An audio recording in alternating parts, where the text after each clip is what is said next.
Bhim army chief का घिनौना कांड। यूपी पुलिस पर भड़के चंद्रशेखर, सीएम योगी ने कर दिया इलाज, मुंह छिपाकर भागे नगीना सांसद। नमस्कार, आप सभी का बहुत बहुत स्वागत है। आप देख रहे हैं स्पेशल स्टोरी। मैं हूं परवीन शेख। सत्ता के विपक्ष में बैठी पार्टी के सांसद की इतनी औकात होती है कि क्या वो पुलिस से इस तरह से बात करे।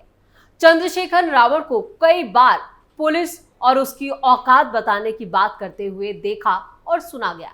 यूपी पुलिस की गाड़ी पर इसकी ही पार्टी के एक गुंडा खड़ा था। गाड़ी तोड़ी गई, पलट दी गई और उसके बाद पुलिस का ये अपमान। ये तस्वीर जो आप देख रहे हैं, कहा जाता है कि एक तस्वीर 100 कहानियां बयां करती है।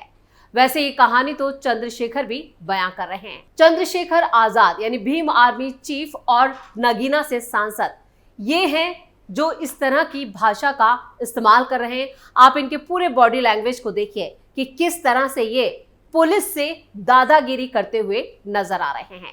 इनके हाव भाव देखिए और ये बता रहे हैं, खुद सोफे पे विराजमान हैं और बेचारे पुलिस अधिकारी इनके सामने हाथ जोड़े, सर झुकाए खड़े हैं और ये जनाब पूरी ताकत के साथ अपनी ताकत का एहसास करा रहे हैं।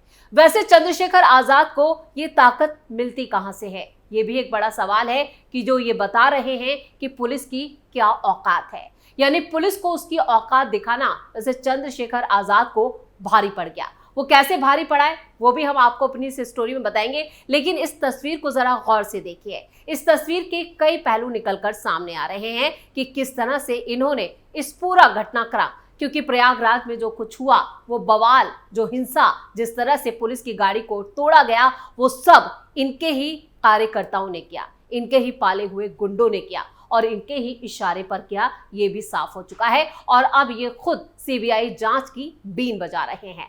लेकिन चंद्रशेखर आजाद जिस तरह से इन पुलिस अधिकारियों से बात कर रहे हैं, उसने कई सवाल उठा दिए हैं और बता रहे हैं कि क्या है इस तस्वीर के मायने।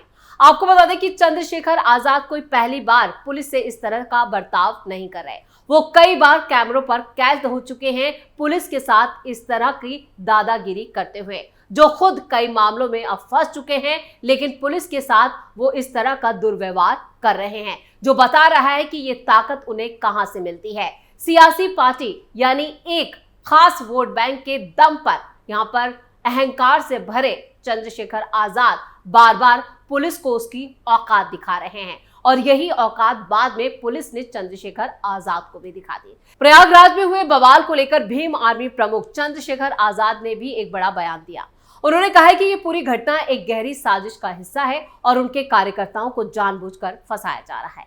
चंद्रशेखर ने इस मामले में सीबीआई जांच की मांग भी की और पुलिस और प्रशासन पर गंभीर आरोप लगाए। क्या वाकई भीम आर्मी के कार्यकर्ता बवाल में शामिल थे या फिर उन्हें राजनीतिक साजिश के तहत फंसाया गया। वैसे आपने जो तस्वीर पहले देखी, उस तस्वीर के भी हमने आपको हर एक पहलू से रूबरू कराया कि किस तरह से ये यूपी पुलिस के सामने अपनी दादागिरी कर रहे थे। पहले मचाया बवाल, फिर पकड़े कान। भीम आर्मी के 51 कार्यकर्ताओं की गिरफ्तारी। प्रयागराज में 30 जून को भड़की हिंसा के बाद पुलिस ने भीम आर्मी के कार्यकर्ताओं के खिलाफ सख्ती शुरू कर दी। करचना इलाके के भडेडवा बाजार में सांसद चंद्रशेखर आजाद को रोके जाने पर हुए बवाल में शामिल रहे उपद्रवियों यानी दंगाइयों की धरपकड़ तेज हुई।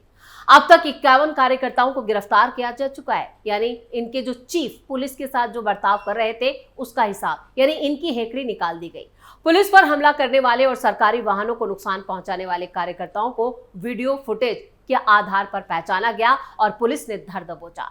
सोमवार को पुलिस का रुख बेहद सख्त नजर आया। जो कार्यकर्ता एक दिन पहले पुलिस की गाड़ी पर चढ़कर हुड़दंग मचा रहे थे, वो गिरफ्तार होते ही पुलिस के सामने कान पकड़कर उठक बैठक करते नजर आए। ये तस्वीरें आप देख लीजिए, जिस तरह से ये भीम आर्मी चीफ पुलिस को उसकी औकात दिखा रहे थे, अब पुलिस ने इनको इनकी औकात दिखा दी और इनकी सारी हेकड़ी निकाल दी। खुद कान पकड़कर अब ये पुलिस के सामने उठक बैठक कर रहे हैं। इस कार्रवाई से इलाके में सन्नाटा पसरा है, लेकिन धीरे धीरे जनजीवन फिर से पटरी पर जरूर लौट आया। बाजार, बैंक, स्कूल दोबारा खुल चुके हैं। 30 जून को आजाद समाज पार्टी यहाँ पे जो राष्ट्रीय अध्यक्ष हैं और भीम आर्मी के चीफ चंद्रशेखर आजाद नगीना से सांसद हैं, विपक्षी पार्टी में बैठते हैं, सत्ता में नहीं है, लेकिन फिर भी दम, अहंकार ऐसा कि सत्ता में यही बैठे हों और इस तरह की हरकत इन्होंने की, जिसके बाद पुलिस ने भी इनकी सारी हेकड़ी निकाल दी है। इस विरोध में कार्यकर्ताओं ने करछना थाना क्षेत्र के भडेरवा बाजार में जमकर उत्पात मचाया, बवाल काटा। हजारों की संख्या में जुटी भीड़ ने 3.5 घंटे तक तांडव मचाया, तोड़फोड़ की, आगजनी करी, पुलिस को निशाना बनाया। पुलिस घायल हो गए, पुलिस पर पथराव किया, लेकिन उसके बाद जो पुलिस ने किया उससे इन जनाब की पूरी हेकड़ी निकल चुकी है। पुलिस अधिकारी और पत्रकार घायल। इस पूरे बवाल में करछना की एसीपी अरुण त्रिपाठी सहित कई पुलिसकर्मी, राहगीर, महिलाएं और पत्रकार घायल हुए। बवालियों दंगाइयों ने कई दुकानों को निशाना बनाते हुए तोड़फोड़ और लूटपाट तक की। घटना के बाद इलाके में अफरा तफरी मच गई और व्यापारिक गतिविधियां भी थम गई। लेकिन इसके बाद जब पुलिस ने एक्शन लिया है तो इनकी सारी दादागिरी निकल गई। बाइकें जब्त, गांव-गांव में छापेमारी। उपद्रव के दौरान 3 दर्जन से ज्यादा बाइक छोड़कर उपद्रवी फरार हो गए थे, जिन्हें पुलिस ने जब्त कर लिया है। ट्रैक्टर में लाद कर ये बाइकें करछना और आसपास के थानों में रखवाई गई हैं। यानी जो हंगामा इन्होंने किया और जो सार्वजनिक संपत्ति को नुकसान पहुंचाया है, योगी की पुलिस अब उसका हिसाब ले रही है और इनको पूरी तरह से पाई का हिसाब देना होगा। अब पुलिस गाड़ियों के नंबर के आधार पर आरोपियों की पहचान कर रही है। घटना के फौरन बाद पुलिस ने वीडियो फुटेज के आधार पर 22 बवालियों को, दंगाइयों को गिरफ्तार किया। उसके बाद ये गिरफ्तारी की संख्या धीरे धीरे और बढ़ गई है। अब तक जो खबर आ रही है उसके मुताबिक ये संख्या 100 पार कर चुकी है। सोमवार सुबह 4 बजे से दोबारा गांव में छापेमारी शुरू की गई और यहां पर ककमरम, तेली का पूरा और इसोटा, मच्छर का पूरा, घोरघट, अरई, भीरपुर, करबलापुर, बरसवल, लखरावा, अकोड़ा, कोंधियारा जैसे दर्जनों गांवों में इन लोगों को पकड़ा गया। पुलिस की तरफ से भी जो जानकारी है उसके मुताबिक अभी तक यहां पर जो 51 उपद्रवियों को बताया गया ऑफिशियली कि उन्हें जेल भेजा जा चुका है, लेकिन ये संख्या 100 पार कर चुकी है। पुलिस का कहना है कि ये कार्रवाई तब तक जारी रहेगी जब तक सभी इन लोगों को जो जिम्मेदार हैं इस बवाल के लिए उनको हिरासत में नहीं लिया जाता। उत्तर प्रदेश के प्रयागराज में रविवार को जमकर बवाल हुआ। पुलिस की गाड़ियों में तोड़फोड़ की गई, प्राइवेट गाड़ियों को फूंक दिया गया, ईंट पत्थर और लाठी डंडे भी चले। करीब 3 घंटे तक ये बवाली दंगाई सड़क पर उत्पात मचाते रहे और इस पूरे बवाल का आरोप भीम आर्मी चीफ नगीना सांसद चंद्रशेखर आजाद के समर्थकों पर है। हालांकि चंद्रशेखर का कहना है कि हिंसा करने वाले उनकी पार्टी के लोग नहीं थे। आजाद समाज पार्टी के लोग तो उनके साथ सर्किट हाउस में शांतिपूर्ण धरना दे रहे थे, क्योंकि पुलिस ने उन्हें वहां पर नजरबंद कर रखा था। खबरों के मुताबिक भीम आर्मी चीफ और नगीना सांसद चंद्रशेखर को कौशाम्बी के लोहदा गांव जाकर दुष्कर्म पीड़ित बच्ची के परिवार वालों से मिलना था और इससे पहले उन्हें प्रयागराज के करछना के इसोटा गांव में पहुंचना था। आरोप ये भी है कि 13 अप्रैल को देवशंकर नाम के व्यक्ति को जिंदा जलाकर मार डाला गया था और 2 दलित परिवारों से मिलने जाने के लिए चंद्रशेखर जो है वो प्रयागराज सर्किट हाउस पहुंचे, लेकिन स्थानीय पुलिस ने सुरक्षा का हवाला देकर उन्हें आगे नहीं बढ़ने दिया। जैसे ही यह खबर फैली कि चंद्रशेखर को नजरबंद कर दिया गया है, आगे नहीं जाने दिया जा रहा है, उनके समर्थक उग्र हो गए और हजारों पुलिस जो थे वो मान मनोबल भी करती रही, लेकिन सर्किट हाउस में धरने पर बैठे चंद्रशेखर नहीं माने। तहसील में जुटे भीम आर्मी के कार्यकर्ताओं की मिली तो उन्होंने करछना कोहाड़ रूट पर भडेरवा बाजार में जाम लगा दिया और डायल 112 की गाड़ी से पुलिस कर्मी जो जाम खुलवाने पहुंचे थे तो उसे भी उग्र भीड़ ने निशाना बनाया। उन्होंने पुलिस पर पथराव शुरू कर दिया। तोड़फोड़ करने के साथ ही पुलिस की गाड़ी तक पलट दी गई और संख्या में भीम आर्मी के जो लोग थे वो सड़कों पर उतारे बड़ी संख्या में। पुलिस यहां पर कई बार चंद्रशेखर आजाद को मनाती रही, लेकिन सर्किट हाउस में धरने पर बैठे चंद्रशेखर नहीं माने। हालात बेकाबू होते देख पुलिसकर्मी सख्ते में आ गए। फौरन भारी पुलिस बल को भी लगाया गया, लेकिन इस बीच प्रदर्शनकारियों ने दूसरी गाड़ियों पर भी पथराव कर दिया। पुलिस ने बल प्रयोग किया तो लोगों ने ईंट पत्थर और लाठी डंडों से दर्जनों गाड़ियों को क्षतिग्रस्त कर दिया। बाइकों में आग लगा दी गई। ये सब कई घंटे तक चला। देर शाम पुलिस हालात को काबू में कर पाई।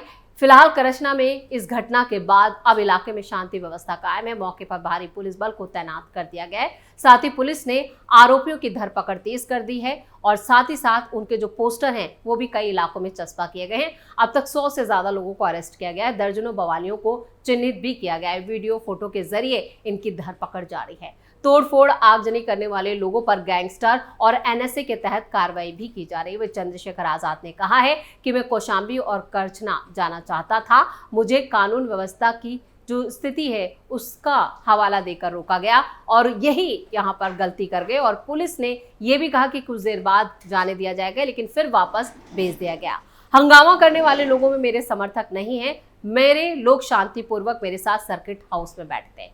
चंद्रशेखर ने विधानसभा और सीएम ऑफिस का भी घेराव करने की चेतावनी दी। उन्होंने कहा कि भीम आर्मी चीफ भीड़ में कौन था, इसकी पुष्टि पुलिस जांच से होनी चाहिए। उन्होंने ये भी कहा सिर्फ नीला झंडा दिखाकर और किसी को हमारे कार्यकर्ता कहना, मीडिया जो है वो यहाँ पर एक प्रोपेगेंडा चला रही है। अगर ऐसा ही चलता रहा तो आने वाले दिनों में लखनऊ विधानसभा का घेराव भी किया जाएगा, यानी फिर इन्होंने धमकी दी। साथ ही साथ एक संयुक्त मोर्चा के तहत दलित, पिछड़े, मुस्लिम, किसान और दूसरे वंचित वर्गों के मुद्दों को भी जोर शोर से उठाया जाएगा। भीम आर्मी चीफ ने पुलिस के साथ जो बर्ताव किया, उसके बाद पुलिस ने इनकी सारी हेकड़ी निकाल के रख दी। इनके कार्यकर्ताओं की धरपकड़ तेज हो गई है। योगी की पुलिस ने इनका हिसाब करने के लिए पूरा एक एक्शन प्लान तैयार किया है, जिसके तहत ये कार्रवाई की जा रही है। यानी एक एक करके चुन चुन कर इन सभी दंगाइयों को गिरफ्तार किया जाएगा और जो सार्वजनिक संपत्ति का नुकसान हुआ है उसकी भरपाई नगीना के सांसद चंद्रशेखर आजाद के कार्यकर्ताओं से वसूली जाएगी। तो स्पेशल स्टोरी में इतना ही। वीडियो कैसा लगा कमेंट करके अपनी राय जरूर दें। वीडियो को लाइक करें, शेयर करें और कैपिटल टीवी को सब्सक्राइब जरूर करें। धन्यवाद।